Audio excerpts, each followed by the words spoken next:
Alors, il y a eu ce week-end de l'IndyCar. Voyons le highlight. Ça dure que 5 minutes. Il n'y a pas dû se passer grand-chose quand même. Bon, on va voir ça. Espérons que les Français aient fait une bonne perf. J'ai pas regardé la course perso. Ça tombe en même temps que le foot et la Formule 1, donc bon.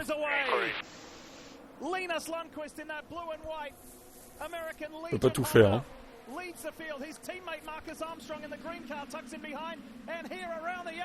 Ah bah, oh là là, mais sérieusement, oh là là, mais oh.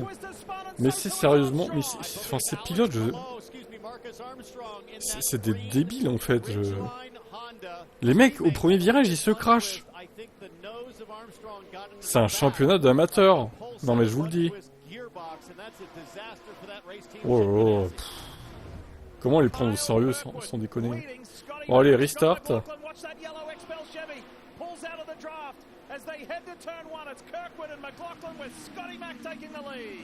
Ah ça va, ça passe, bravo, oh là là, ils se sont pas crachés.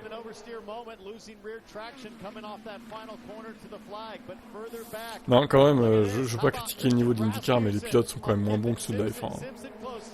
Il y a énormément plus de crash qu'en F1, c'est incroyable. Tiens, allez, encore un.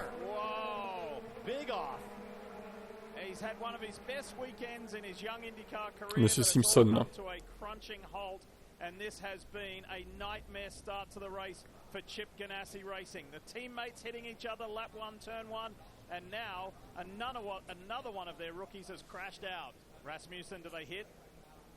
Mais ok, ça percute sans pression le pilote devant.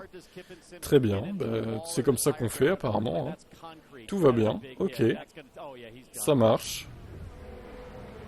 Mais sérieusement quoi.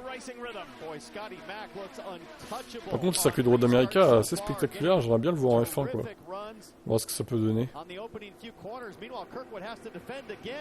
Même s'il semble un peu vide, mais le tracé est pas mal quand même.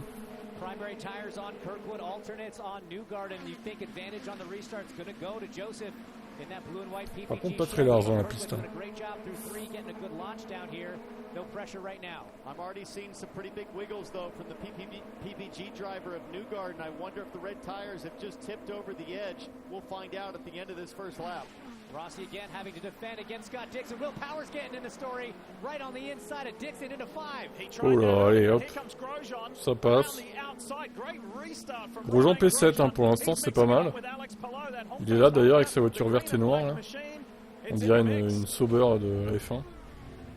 En plus, c'est le numéro 77 comme Bottas. C'est marrant. Et il est où Théo là?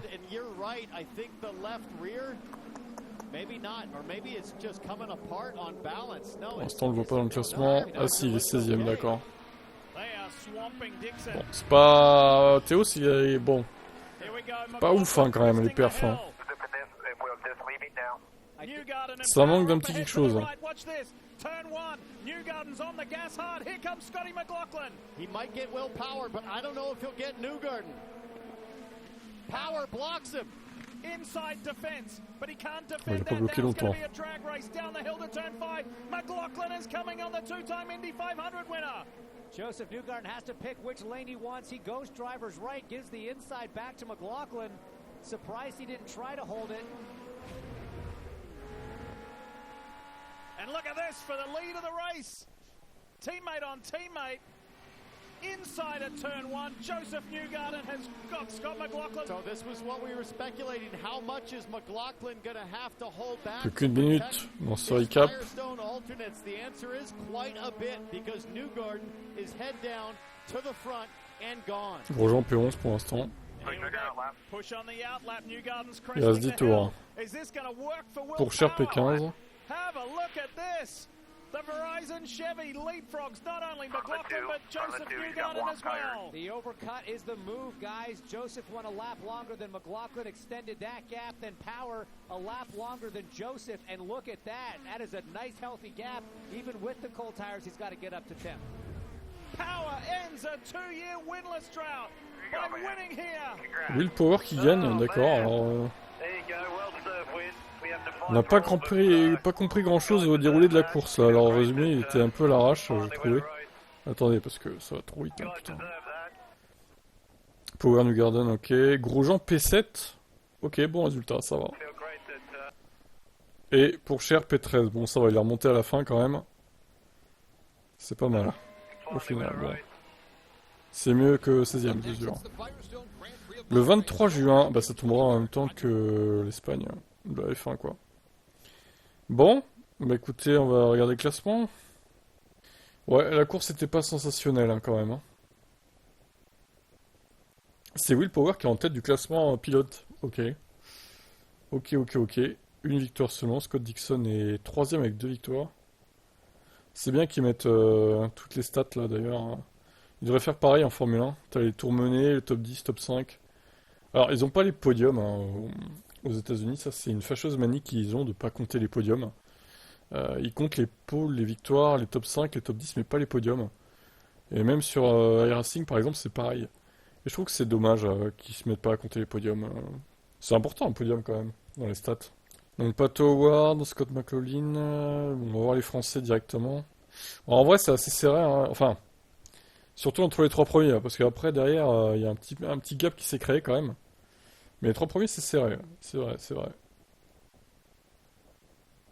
Alors, Romain, 16ème. Ah, c'est loin quand même. Hein. Il a 2 top 10, Romain Grosjean. Et Théo Pourchaire, qui est 21ème avec 75 points, donc il a 37 points de retard sur Grosjean, avec 2 départs en moins. Donc bon, pour l'instant ça va, la moyenne de points on va dire par course c'est pas trop mauvaise. Ah bah tiens, on va calculer entre Grosjean et lui, ce que ça donne. La moyenne de points par course. Ça peut être intéressant.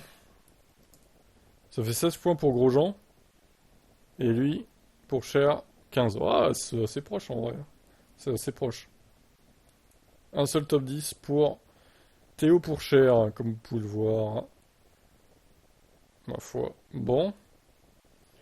Alors donc, il reste combien de courses? Surtout, moi je me pose la question, combien de courses il reste dans ce championnat? Alors, tout ça c'est fait. Nanana. On est à la moitié de la saison à peu près, je crois. Ah non, un peu moins encore. Il reste 10 Grands Prix. Voilà. Très bien, bon ben voilà. Prochain donc Laguna Seca, 6 p.m. Eastern Time. Oula, mais elle va être tard la course là. Ça va faire minuit ça.